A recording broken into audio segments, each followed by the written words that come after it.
Hello friends, welcome to my channel. Friends, इस video में आप लुसेंट जवाहर नवोदय विद्यालय का चैप्टर 14 क्षेत्रफल और आयतन का पार्ट 4 देखेंगे, जिसमें क्वेश्चन नंबर 31 से 40 प्रश्नों को हल कराएंगे।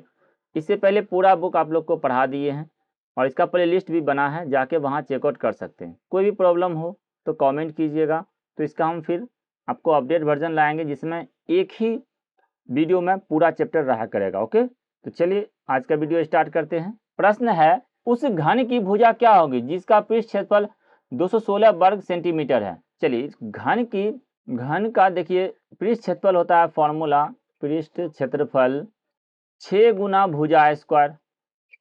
तो अब देखिए यहाँ पर क्षेत्रफल दिया हुआ है 216 बराबर 6 गुना भुजा स्क्वायर। यहाँ से भुजा निकल जाएगा ना, आराम से निकल जाएगा।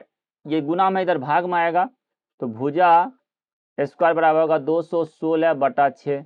6 से काटेंगे इसको, ये 36 वर्ग में कट जाएगा, तो भुजा बराबर हो जाएगा 36 का रूट अंडर कर देंगे बराबर 6। बात समझे? तो ऑप्शन नंबर ए इसका राइट हो जाएगा।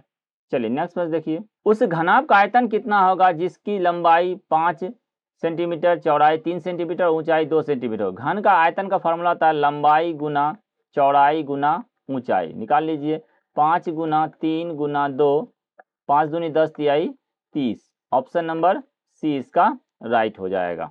बहुत इजी प्रश्न था, आगे बढ़िए। उस संदूक का आयतन क्या होगा जिसकी लंबाई 3 मीटर, चौड़ाई 2 मीटर और ऊंचाई 2 मीटर हो। तो संदूक का आयतन होता है लंबाई गुना चौड़ाई गुना ऊंचाई।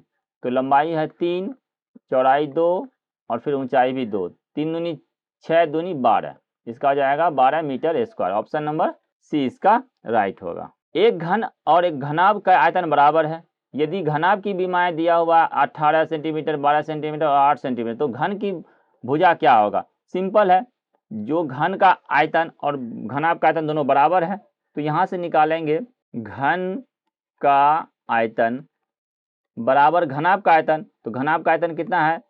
लंबाई गुना चौड़ाई गुना ऊंचाई। अब देखिए घन का भुजा क्या हो जाएगा, इसको 3 रूट कर देंगे, तो घन की भुजा बराबर इसको 3 रूट कर देंगे, 18 गुना 12 गुना 8। अब 3 में एक जोड़ा निकालेंगे, तो थोड़ा पहले इसको जोड़ा बना लेते हैं। गुना नहीं करेंगे, जोड़ा बनाएंगे, निकल जाएगा। जैसे इसका जोड़ा बनाएंगे तो ये 2 गुना 3 आएगा, 18 हो गया, गुना 12 का लगाएंगे तो 2 गुना 3 12 हो गया, और 8 का लगाएंगे 2 गुना 2, ये 3 जोड़ा मिल गया।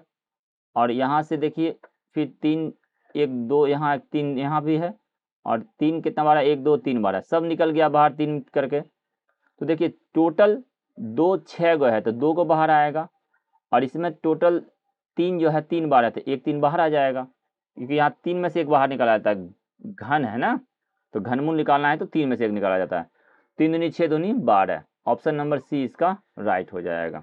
3 सेंटीमीटर, 4 सेंटीमीटर, 5 सेंटीमीटर किनारे के 3 घनों को मिलाकर एक बड़ा घन बनाया गया, तो उसका कितना सेंटीमीटर? देखिए 3 घन को मिलाया है, तो पहला घन का आयतन हो जाएगा 3 का क्यू 27, दूसरा हो जाएगा 4 का क्यू 64, और पांचवा हो जाएगा 5 का क्यू 125।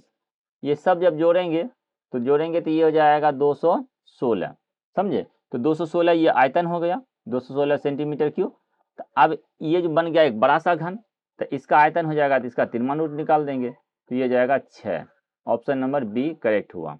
पानी की एक टंकी 6 मीटर लंबी, 4 मीटर चौड़ी और 1.5 मीटर ऊंची है। पानी की टंकी की धारिता यानी आयतन पूछा है। आयतन को होता है लंबाई गुना चौड़ाई गुना ऊंचाई। तो 3 2 दूनी कम 2 1 3, 3/2 कट जाएगा, 2 एकम 2, 2 दूनी 4, इसका हो जाएगा 6 18 दूनी 36, ये हो जाएगा 36 घन मीटर। ऑप्शन नंबर बी इसका राइट हो जाएगा।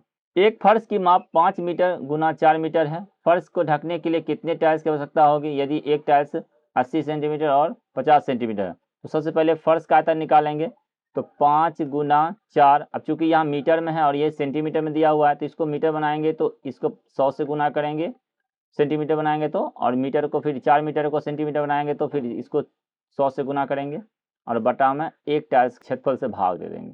सिंपल है। 50 से कम 50, 50 दूनी 100, 4 से काटें 4 कम 4, 20 चौक 80, 20 से काटेंगे 20 बचे 100, ये जगह 5 दूनी 10, 10 25 50। ऑप्शन नंबर सी करेक्ट हो जाए। आगे बढ़िए। 20 मीटर लंबा तथा 10 मीटर चौड़ी एक आयताकार टंकी 2 मीटर गहराई तक पानी है। इसके पानी को 10 मीटर लंबी तथा 5 मीटर चौड़ी एक दूसरी टंकी में डाल दिया जाता है तो दूसरी टंकी की गहराई क्या होगा? सिंपल है, दोनों का आयतन सेम होगा, तो दोनों का आयतन सेम होगा तो हम क्या करेंगे, सीधा इसका गहराई बराबर लिख देंगे। पहला टंकी का आयतन कितना हुआ? 20 गुना 10 गुना 2। बाकी देखिए सब मीटर में है, ये भी मीटर मीटर मीटर, ये भी। हाँ चलिए, सब मीटर में तो कोई टेंशन है। और एक जो है इससे भाग दे देंगे दूसरा वाला टंकी से, तो ये हो जाएगा 10 गुना 5। 10 10 कैंसिल हो जाएगा, 5 से काटेंगे, 5 चौका 20, 4 दूनी 8 मीटर हो जाएगा। इसका ऑप्शन नंबर ए करेक्ट हो जाएगा। एक हौज में 75,000 लीटर जल है। यदि उसकी लंबाई इतना 20 मीटर, चौड़ाई 15 मीटर हो तो उसकी ऊंचाई क्या होगा? देखिए पहले लीटर को मीटर क्यूब में कन्वर्ट कर दीजिए। 1000 जब लीटर रहेगा तो उसका आता है 1 मीटर क्यूब। बात समझे? तो यानी कहने का मतलब लीटर में 1000 से भाग देंगे वो मीटर क्यूब बन जाता है। तो अब यहाँ पर देखिए दिया हुआ है लंबाई, तो इसका आयतन क्या होता है? लंबाई गुना चौड़ाई गुना ऊंचाई।